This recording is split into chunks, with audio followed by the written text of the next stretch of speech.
ஏத்துக்கிட்டா பனி இஸ்ராயேல கொடுக்கலனா கூட ஃபிரௌன் அல்லாஹ் அழிச்சிருப்பான். அவன் அல்லாஹ்வை ஏத்துக்கிட்டு மூசா நபியா ஏத்துக்கிட்டு பனி இஸ்ராயேல கொடுக்கலனா கூட அவன் அல்லாஹ்வுடைய கட்டளைக்கு மாறு செஞ்சவனா இருப்பான். அவன் திருந்தினா கூட பனி இஸ்ராயேல் அங்க வச்சிருக்க முடியாது. இவருடைய கண்டிஷனே பனி இஸ்ராயேலையும் கொடுக்கணும், நீ இஸ்லாத்தை ஏத்துக்கணுங்கிறது தான்.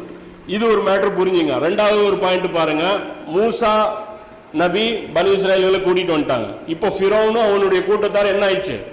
அழிக்கப்பட்டாங்க, கடல்ல அழிக்கப்பட்டாங்க. திரும்பி அந்த ஊர்ல போய் இவங்க குடியிருக்க வேண்டியதானே? கேம் தான் முடிஞ்சது இல்ல, அநியாயக்காரர்கள் முடியப்பட்டாங்க. அப்ப அந்த ஊர்ல போய் மீண்டும் அவங்க எந்த ஊர்ல இருந்தாங்களோ அந்த ஊர்லயே குடியிருக்க வச்சிருக்க வேண்டியதானே? மறுபடியும் அவங்க ஒரு நல்ல ஒரு வாழ்க்கை, அதான் அவங்களுடைய சிரமம் இல்லாத ஒரு வாழ்க்கை அவங்க இயல்பா வாழ்ந்திருக்கலாமே.